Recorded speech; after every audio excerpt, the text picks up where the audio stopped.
So what we're going to cover today is going to be a recipe from Cook, Eat, Repeat from the one and only Nigella Lawson, and it's going to be the crab mac and cheese. And here is the recipe here, and that's what it should look like. There's lots of recipes in here that actually is vegetarian, but always remember you can alter recipes to however you want. In order to make this vegetarian, you would just not add the crab meat. But I just think this recipe is absolutely brilliant, and the combination of everything, including the spices, is absolutely superb. Please check out the ingredients, which I'm going to put down on the list here. The core pasta you need for this is the conchiglie rigate pasta.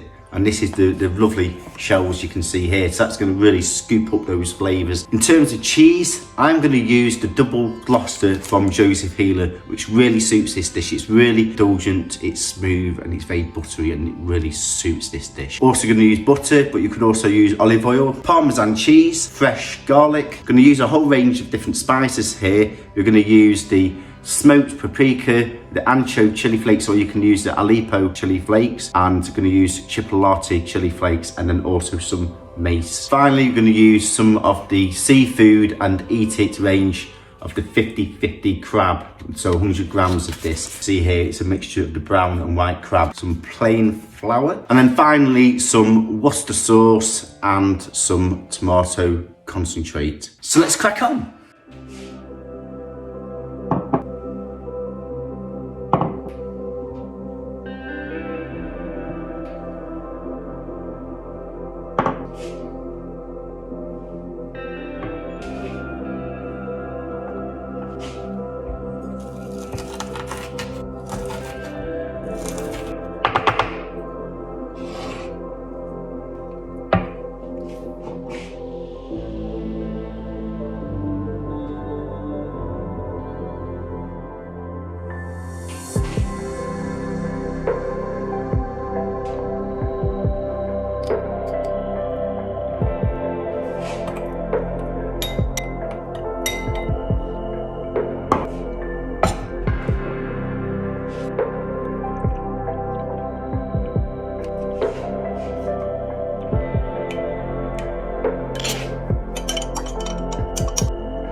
You can really See how lovely and velvety that is. Very important you get the texture right. You can just add a little bit of the water left over from the pasta just to really balance it out, otherwise it may be just a little bit too thick. The paprika goes so well with the crab, a match made in heaven. And then just to garnish this, we've got some nice chili flakes and then also some parmesan cheese. I'm just going to sprinkle some of that over the top. It's almost like the thousand sauce that you have, you know, seafood sauce is just basically mayonnaise and ketchup mixed together. You can also do your own little variation. And here we have the absolutely superb recipe from the Nigella Lawson Eat, Cook, Repeat cookbook. Absolutely superb. It is the crab, mac and cheese. Been waiting to do this for ages. I'm just going to try this now. That's absolutely brilliant. 10 out of 10. This is the best mac and cheese that I've ever tried. And it's absolutely superb. Really hope you're enjoying this show. Please do check out my playlist with all other recipes. I'm also going to create a playlist now for Nigella Lawson recipes, which you can check out here. Please do subscribe. Lots of love and passion going into these shows. And also turn on your notifications. Recipes every fortnight on Tuesdays at 4 o'clock. Enjoy.